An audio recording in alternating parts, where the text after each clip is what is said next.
been robbed at knife point twice. Someone cheered on that, right? Once on my knees, and they were actually making a sawing motion. Twice at gunpoint, I've been held up by teenage militia in Cambodia with, safety off, AK in the face, people screaming. Oh yeah, it was in that Beirut thing. But this is far more terrifying. Never have I been have I been shaken to the core by this incident I'm about to tell you about. It took place right after the screening of Julia. That was half a really good movie.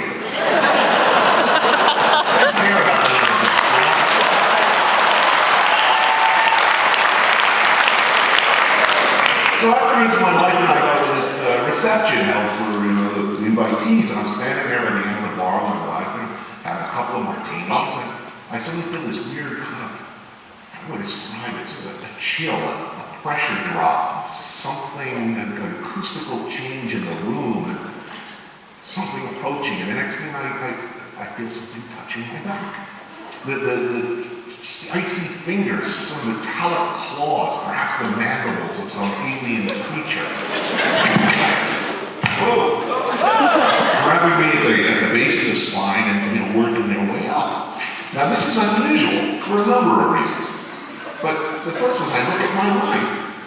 In the same way that if you ever in a terrible accident, you go to like the emergency room and you look to the doctor's face, you're looking at their expression, seeking some kind of information. What could be going on? What is happening to me? Something has hold of my spine.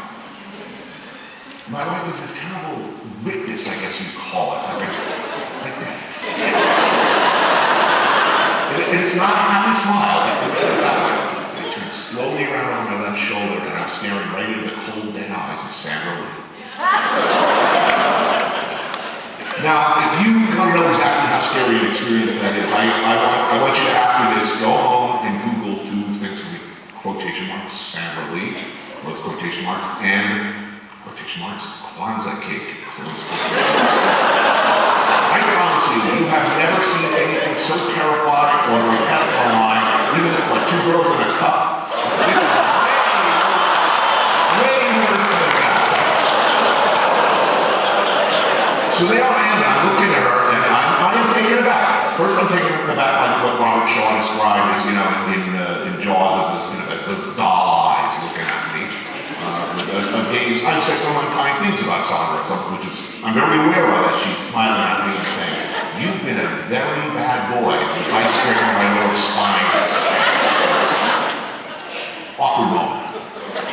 Made even worse by the fact that she's standing next to her boyfriend, the Attorney General for the state of New York, and probably our next governor, Andrew Cuomo, which means they're probably going to vote for this son of a bitch too. I'm thinking this prick's going to audit my ass back 10 years. Now I don't know really what she's saying, but I will tell you this about my wife. My wife is much younger than me. She's a gym rat, and she, for the last 2 years, has been taking mixed martial arts for about 6 hours a week. She's a woman who can sit in the front row of an MMA match and watch somebody's nose flatten with blood and fluid going everywhere, and I'll be like this, and she'll be like, cool. Ordinarily, a circumstance where an uninvited woman, perhaps an over-enthusiastic fan, has her hands on me. Well, I'll give you her exact words last time this happened. She said, "Get your fucking hands off my husband, I will smash your fucking face."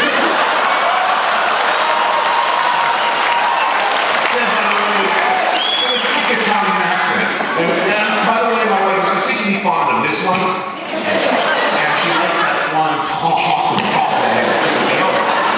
And at this point, I am honestly hoping for this because I'm just having a good time. And by this point, I'm expecting my wife to come flying across the table with Sandra Lee's. It would have been entirely appropriate because let's face it, she was touching me inappropriately.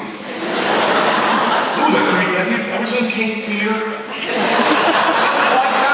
Robert De Niro in the doorway with Nick Nolte, or the early version, Robert Mitchum.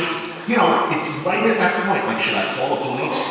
Should I call the police? This guy's really creepy. He's threatening me, but he hasn't actually gone over the line into felony.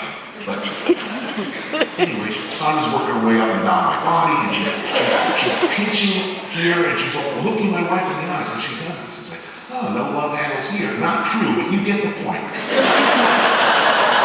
She's looking my wife in the eyes and saying, I can walk into your fucking house anytime and do anything I want to your family, and there ain't shit you can do. My wife is still frozen. Like, I'm terrified by this thing. I don't remember another word she said. If you've ever seen old Honeymooners episodes, it was like, ha, ha, ha, and stuff. Finally, she pinches my ear, not in an affectionate way, and says, are your ears red yet? And then walks away, leaving me for dead. Now, I talk a lot of shit about Food Network people, but I'll tell you, when push comes to shove, when you're looking into those glass bunny eyes of true terror, pussy.